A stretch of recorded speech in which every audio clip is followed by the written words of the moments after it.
Bismillahirrahmanirrahim. Assalamualaikum warahmatullahi wabarakatuh. Hari ini kita akan mencoba untuk membahas contoh diagram aliran kas atau cash flow diagram.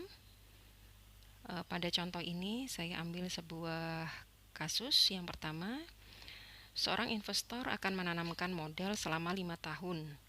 Di awal tahun, dia berencana mengeluarkan dana sebesar 50 juta rupiah.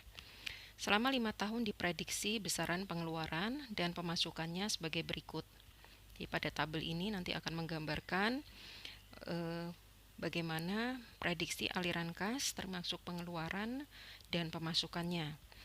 Anda lihat di sini ada 3 kolom. Yang pertama adalah kolom tahun. Ya, selama 5 tahun berarti dimulai dari tahun ke-0 sampai dengan tahun ke-5. Kemudian kolom kedua adalah pengeluaran. Kolom ketiga adalah pemasukan.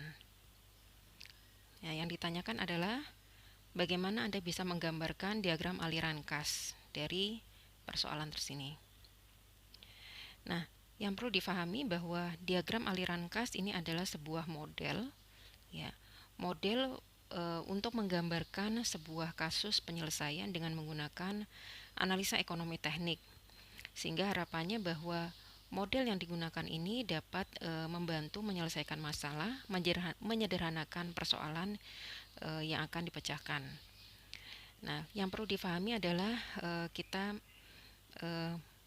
melihat dulu kepada tabel yang ada, ya, bahwa selama 5 tahun, ya, maka kita berangkat pada saat ini atau diagram aliran kas ini dimulai dari saat ini. Saat ini itu adalah pada tahun ke-0. Ya. Jadi saat ini setiap skema diagram aliran kas, ya, yang dimulai itu adalah difahami sebagai tahun ke-0, yaitu saat ini. Ya, jadi nanti notasinya di sini tahun itu kita notasikan sebagai N. Ya. Kemudian karena tadi persoalannya adalah di awal tahun, ya, di awal tahun. Jadi setiap tahun, ya, setiap tahun itu berarti pada saat ini itu kita anggap sebagai awal tahun. Awal tahun investasi, ya. Nah, jadi 50 juta itu merupakan pengeluaran saat ini, ya.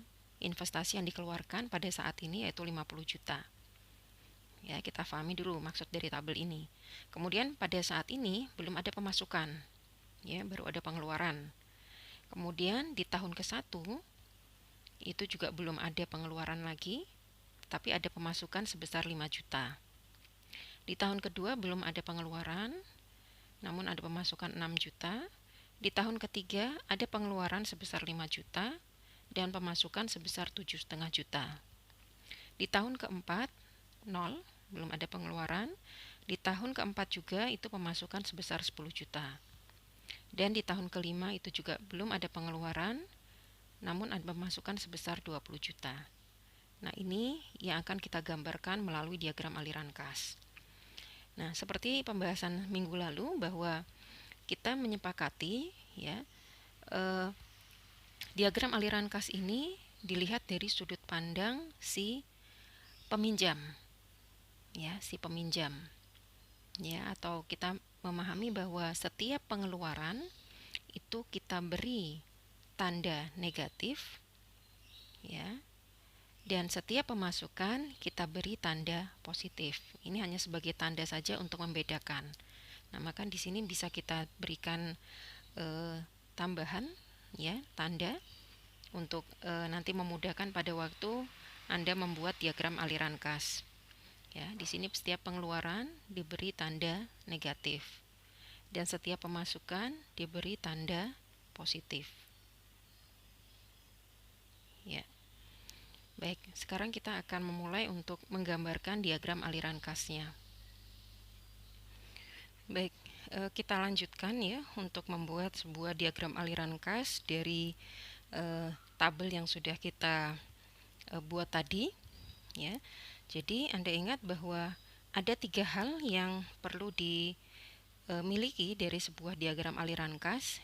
Yang pertama adalah tanda, ya, tanda atau arah panah, ya, arah panah, ya, yang tadi ditunjukkan dengan nilai negatif dan positif.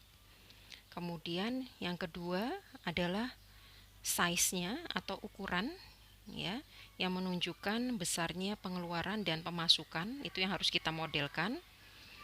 Dan yang ketiga adalah horizon perencanaan atau lamanya waktu dari investasi yang kita